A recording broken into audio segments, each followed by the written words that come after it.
All right, welcome to Hoops Tonight, presented by FanDuel here at The Volume. Happy Monday, everybody. I hope all of you guys had an awesome weekend.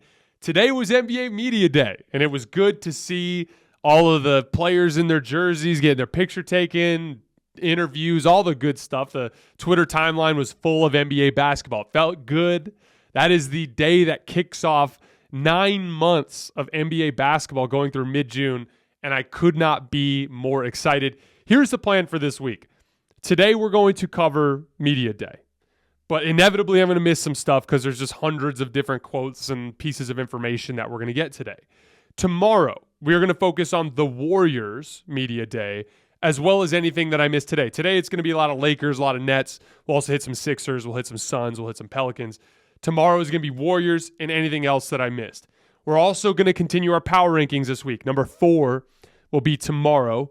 And then 3, 2, 1 will go on Wednesday, Thursday, Friday. Then a week from today, we'll have 8 games worth of preseason basketball to react to. So we'll be back into our game breakdowns at that point. But today is going to be NBA Media Day, largely focused on the Lakers and the Nets. You guys know the drill. Before we get started, subscribe to the Volume's YouTube channel so you don't miss any more of our videos.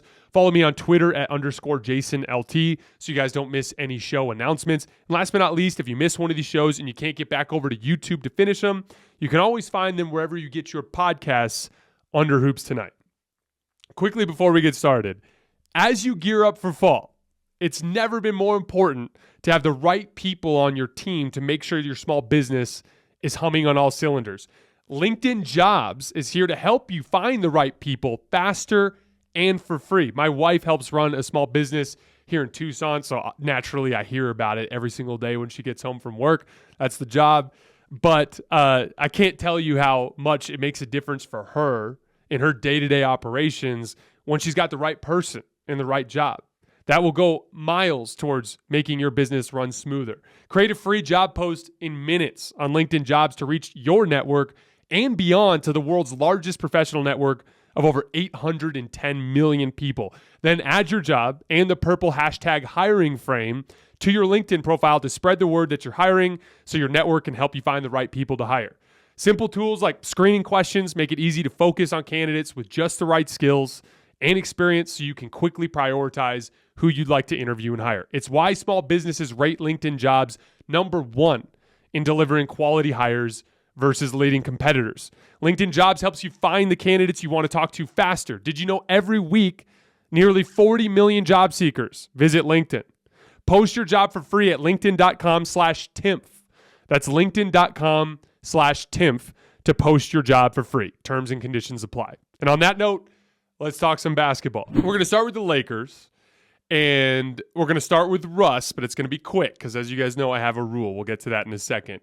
So there were 2 quotes in particular that stood out to me from not just this media day, but also from this weird article that came out from ESPN. I think it was last night or the night before. That was kind of like an interview from him going over this offseason. So first of all, the quote from media day. He said, "Whether they want me here or not doesn't really matter. My job is to be a professional and show up to work as I've always done." Emphasis there on "as I've always done," end quote. In the Woj article, he had a very similar quote, responding to a very similar question. He said, quote, "I think the most important thing is that I show up for work and I do the job like I have always done it. Be professional and go out and play my ass off and compete," end quote. So before we go any further, this season I'm going to have a 1-minute rule for Russ. And we don't actually have that little timer thing set up yet, but he's a very frustrating basketball player for me, and I coach the game, and so my job is to pay extra close attention to the little details of the game of basketball. And those specific things are things that Russ struggles with mightily. And so I find him to be a very frustrating basketball player to cover. So I could spend a lot of time complaining about him this season, but I really don't want to. It takes away from the show. I think it's actually a bad thing. I'm not interested in that. So we have a rule this year. When Russ stuff comes up, I'm going to go for a minute and then it's dead and we're not allowed to talk about him for the rest of the show, at least not in a focused way. So here's my quick 2 cents on this Russell Westbrook media day and article from last night. What I've always done, which is the key word or key phrase from those two quotes that I gave you, what I've always done means that he still hasn't acknowledged the problem. All of the other quotes from Media Day, quotes about his role, whether or not he's going to start or come off the bench, conversations he's had with LeBron James and Anthony Davis, conversations he's had with Darvin Ham, friendship with Patrick Beverley. Any of that doesn't mean anything unless Russell Westbrook acknowledges the problem. And he has not done so. He is in denial in that aspect. He was in the season-ending press conference to end last year, and he was this year in the season starting press conference as we expected him to be. What does that mean? I do not expect him to change. I expect this year to be more of the same. I think he thinks that if he makes more of his layups or if he makes more of his pull-up jumpers and he has fewer turnovers, that means that he's fixed the problem. That is not the case. The problem went so much deeper than any of that. And I'm not going to get into it here because, like I said, the time limit. So the bottom line is he has not acknowledged the problem. Therefore, I don't think there will be change. If he does change, it will be because he's acknowledged that problem. And that's all I'm going to say about Russ for right now. We're going to move on to Rob Pelinka because he was the one I was most interested in hearing from today, mainly just because he's the guy in the chair. He's the guy holding the steering wheel, guiding this thing down the road. And he had a job this summer, and that job was to get better role players around LeBron James and Anthony Davis, which he's done a little bit of, and to get Russell Westbrook off the roster. And he did not accomplish that goal. And so I was really curious to hear what he would say today. And we're going to get into that right now. So a couple of quotes quickly about the Russell Westbrook thing from Rob Pelinka. He said, quote, "Russell Westbrook is a great part of our team. One of the greats to ever play the game. And I think Coach Ham is going to bring another level out of him," end quote. That is a continuation of that denial of reality on Rob's part. If you're banking on things like Russ figuring it out or Kyrie Irving coming next summer to fill up your cap space, that's a severe case of wishful thinking. Yes, they both might happen. And if they do, you'll be in great shape. Like, if Russ does figure it out this year, like, yeah, that's going to solve a lot of the Lakers' problems. If Kyrie Irving comes and signs next year for whatever cap space they have, that's going to solve a lot of their problems. But what is the more likely scenario? Is it more likely that those things happen? Or is it more likely that Russ is more of the same this year and that Kyrie ends up re-signing with the Nets or with somebody else who will be able to offer him more money next summer? That's far more likely. So you're banking, you're putting all your chips in the middle for two very unlikely variables. And to me, that's just bad management. It's a dangerous gamble. After that, he went on this long kind of meandering rant talking about how LeBron James and him recommitting to the franchise via the extension for 3 years was a signaling of their partnership and how the two of them were in this together and that there was a mutual trust. And he, in that rant, elaborated about how he understands the pressure of having LeBron James, one of the greatest basketball players of all time, under roster control. And he talked about how that implied that he inevitably is willing to spend the draft picks. But he said he's going to hold back and wait to do so until the right deal comes around. And that's been the company line all summer. We won't give up the picks unless we become a contender. You know, we're waiting for the right deal. We don't like the Indiana deal. We don't like the Jazz deal. We think we're going to get something better if we wait. I've even heard intel from people who were involved in those trade negotiations that the Lakers seem to believe they can get Kyrie Irving via trade during this season, which again that's a really pie in the sky type of mentality. But the reality is the pursuit of the perfect deal is costing the Lakers elsewhere. For starters, the pursuit of the perfect deal is unrealistic because Russell Westbrook is involved, and that actively hurts your negotiation position. The Lakers are desperate, And that actively hurts your negotiation position. The Lakers don't have the leverage to get a great deal, to get great value for those 2 draft picks. It's the reality. Because those 2 draft picks are attached to a negative asset in Russell Westbrook, a player that none of the other 29 teams want and would likely buy out or send home if they got him in a trade. That takes away from the value of the draft picks. You know, everyone talks about like, oh, Bojan Bogdanovic, he ended up going to the Detroit Pistons and they didn't even send a draft pick. Yeah, that's right, because Bojan Bogdanovic's market value is very different from what the Lakers' price is, because there's 2 different things that set the price. Market value helps set the price, how good the players are. That sets the price. But your leverage also sets the price. Sometimes market value is different from leverage. I've been dealing with this. I don't work in real estate anymore, but that's what I did before this. And I worked in real estate during the crazy boom over the last couple of years. And the market value of a house might have been $250.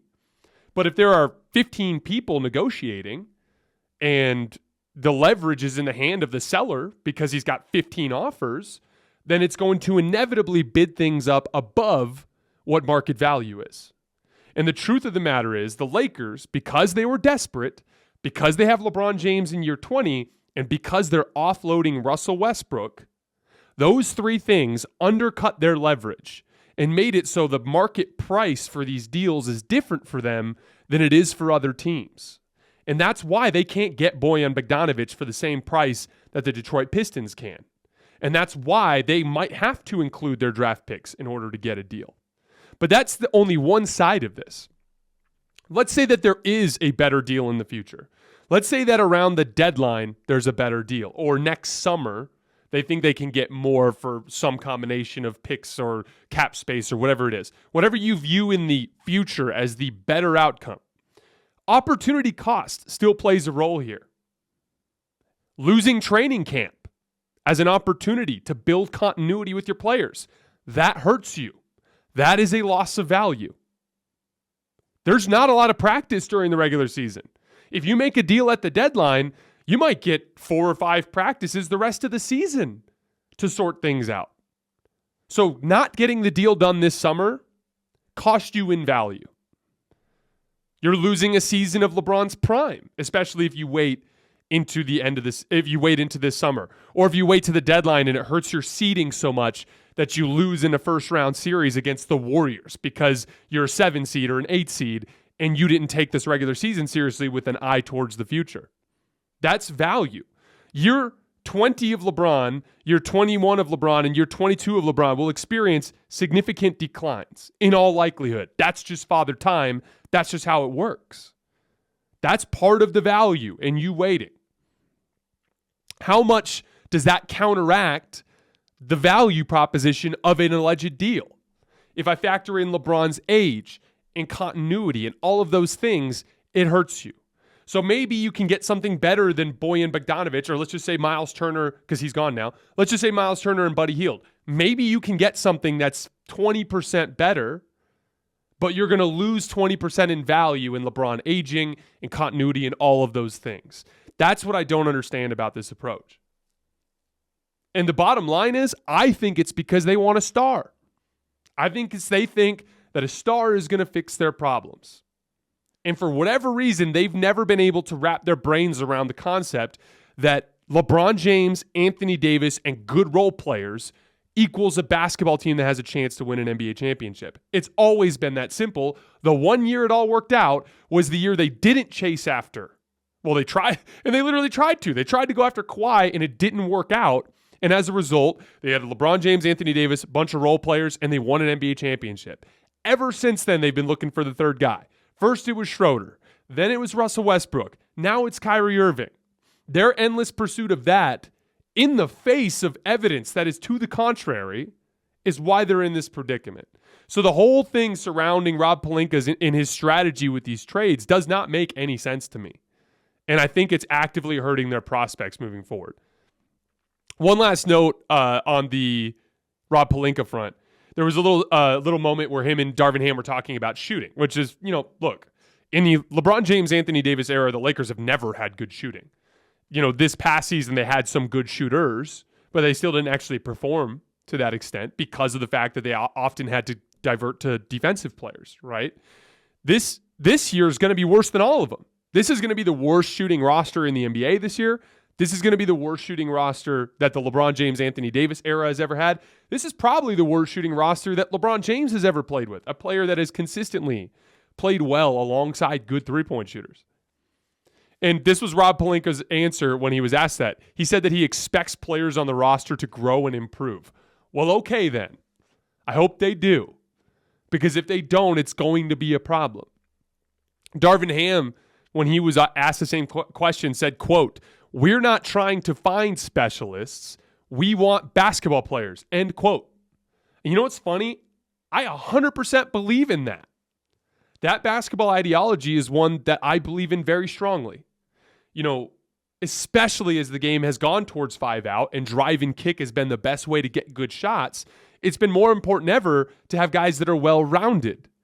A great example of this is like a Andre Iguodala versus a Kyle Korver. And I'm not even talking about the defensive end. On the offensive end of the floor, it helps to have a guy that can put the basketball on the floor and finish at the rim, or drive and kick to players and consistently make the right reads. I agree. It's basketball. You need basketball players. You need guys that are well-rounded. Here's the problem. Not only does this team not have great shooting, they don't have great basketball players outside of LeBron James, Anthony Davis, Patrick Beverley, and Dennis Schroeder. The role players, the guys playing on the wing, I like Austin Reeves. I think he's going to be a good fifth starter in this league for a long time. When he figures out his shot, that he's good there. But Troy Brown Jr., Juan Toscano Anderson, if you're relying on those guys to be good basketball players, meaning consistently making the right decisions as drive and kick players on offense, I think you're setting yourself up to be disappointed. Look, Austin Reeves is a great example of this concept. Austin Reeves did not shoot exceptionally well last year, but he was great attacking closeouts, and he always made the right read. That's being a basketball player. That's value. But you need that. If you're not looking for shooters, fine, but find more of those guys. That's why I wanted them to make the deal, whether it was the Utah deal or the Pacers deal. Bring in some more basketball players that can come in and help you on the offensive end of the floor. The bottom line is this team is not good enough. You had an opportunity to make them better, Rob Pelinka did, and they didn't. Even if your reasoning was sound, which I don't believe it is, this team is still not good enough. So that means you're punting. You are punting LeBron's age 38 season with Anthony Davis flanking him. Any perceived improvement by a more measured approach, by waiting for the future and something that might be better, is undercut by the opportunity cost of losing training camp, of potentially losing a season of LeBron James's career. Even if you get something a little better, it's undercut by the loss of time. And this team has been set up to fail. And so it was a frustrating media day. I had a feeling Rob Pelinka would come out and say the things he did, and he did. And you know what? Maybe it'll all work out. Maybe Russell Westbrook will evolve and become a winning basketball player.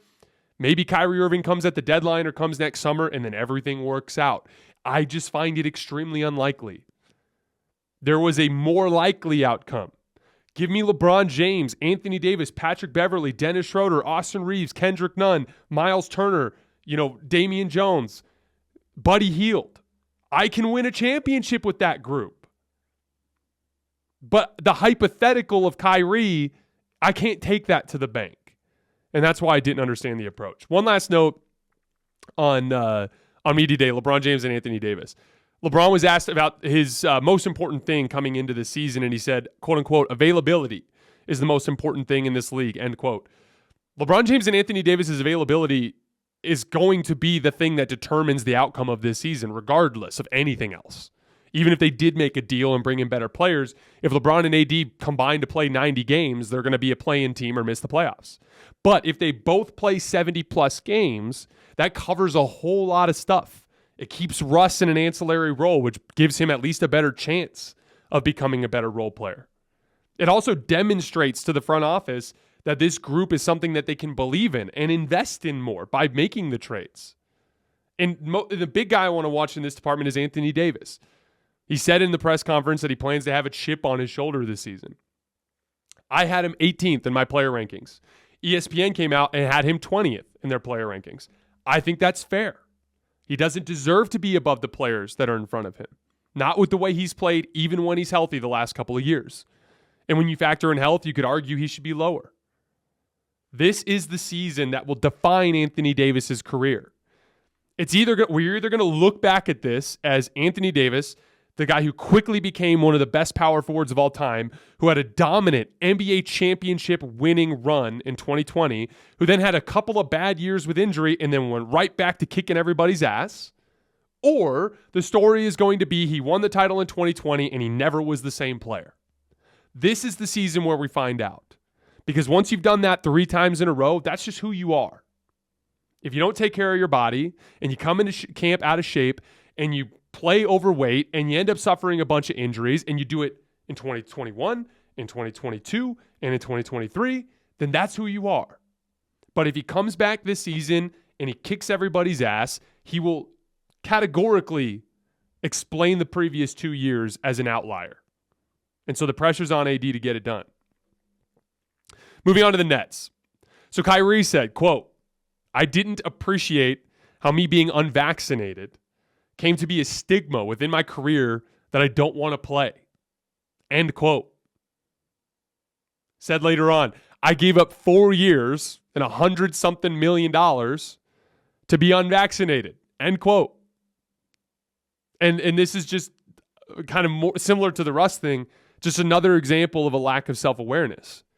We were all here watching you guys, watching the team in 2021 when you took 2 leaves of absence for personal reasons, when you were healthy during the season without telling Steve Nash, just off the face of the earth, forcing your coach to answer tough questions, forcing your teammates to answer tough questions, disrupting the continuity of the team, hurting them in seeding. All of those things are true. That happened in 2020. You were healthy when the bubble was organized in 2020. You could have gone to play. You chose not to. Any one of those things in a vacuum, you can get away with. For instance, if he didn't play in the 2020 bubble, but he played through his contract the next 2 years, no one's going to give a damn about 2020. They'll explain it away. Hey, the bubble was weird. The Nets weren't very good. KD didn't want to play because he wasn't done rehabbing yet. You know what? It wasn't worth it. Cool. Bam. You'll get the benefit of the doubt there. If you just did what happened in 2021, but you played in the bubble and you played the entire season vaccinated in 2022, then everyone's going to go like, hey man, he just had a rough year. Mental health stuff. Needed to spend some time with family. They'll get it. But no, it's all of them. It's the bubble. It's the first leave of absence in 2021. It's the second leave of absence in 2021. It's the vaccination thing. All of those combine to make your reputation. I have no doubt that he would have got his contract that he wanted had he just gone unvaccinated last year.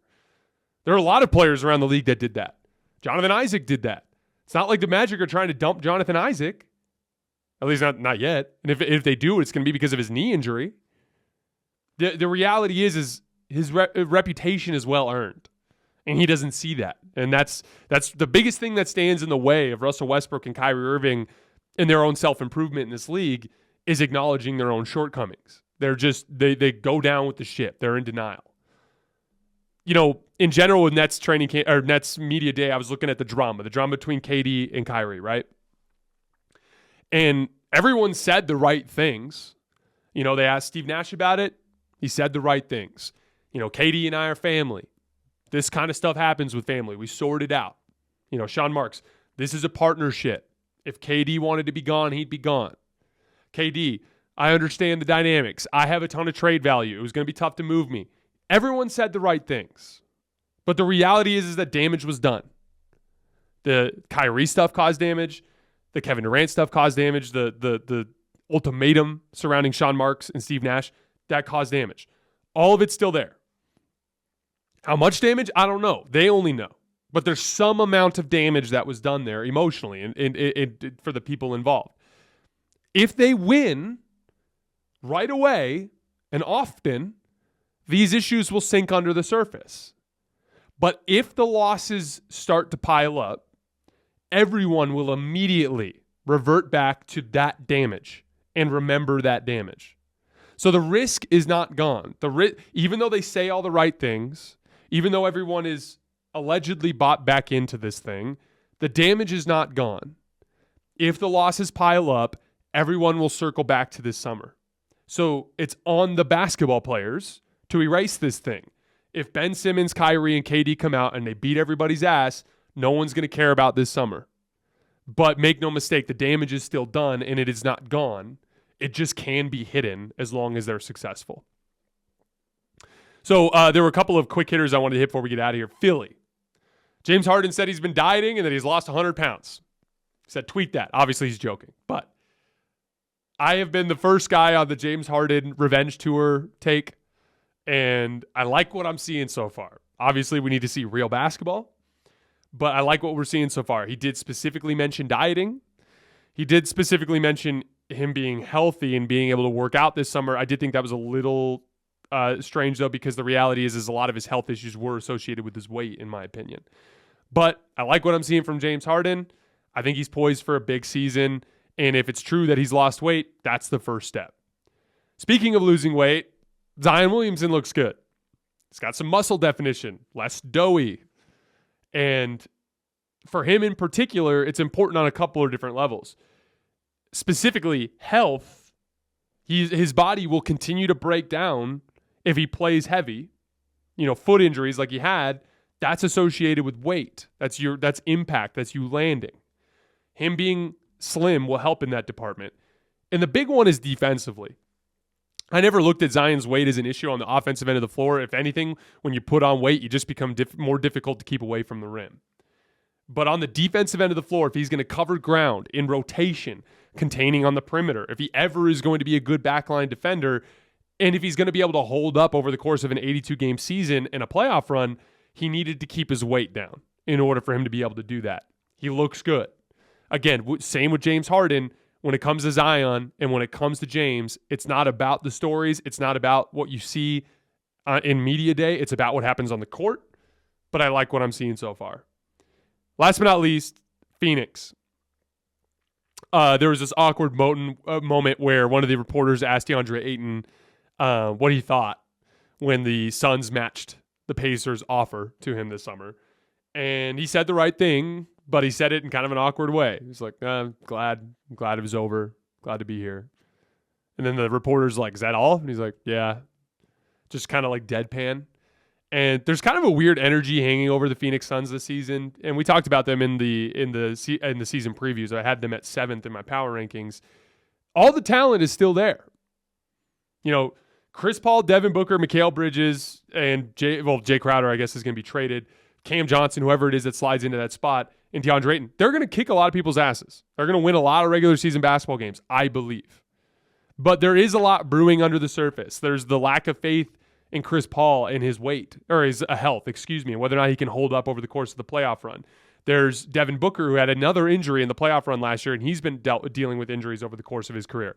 The DeAndre Ayton situation, Jay Crowder demanding a trade. There's a lot of just stuff underneath the surface, and it's very similar to Brooklyn. If they come out and they win, it'll be fine, but that's another team to watch where if they start 3-5, if they start 5-10, if things get ugly for whatever reason, which I don't think is likely, but if they get off to a rough start, everyone's going to circle back to the summer. Everyone's going to circle back to the issues. That's just what happens. When things go bad, you look for reasons. You look for scapegoats. And you know what? If it's bad, everyone's going to look at DeAndre Ayton and be like, he's not playing defense. He got paid, now he's not working hard. He didn't even want to be here. That's going to be the kind of stuff that comes out when this kind of stuff starts to go south. So that's a team to keep your eye on. All right, so like I said before, any other Media Day stuff that I see today, we're going to touch on tomorrow. Tomorrow I'll be covering Warriors Media Day and whatever else I see.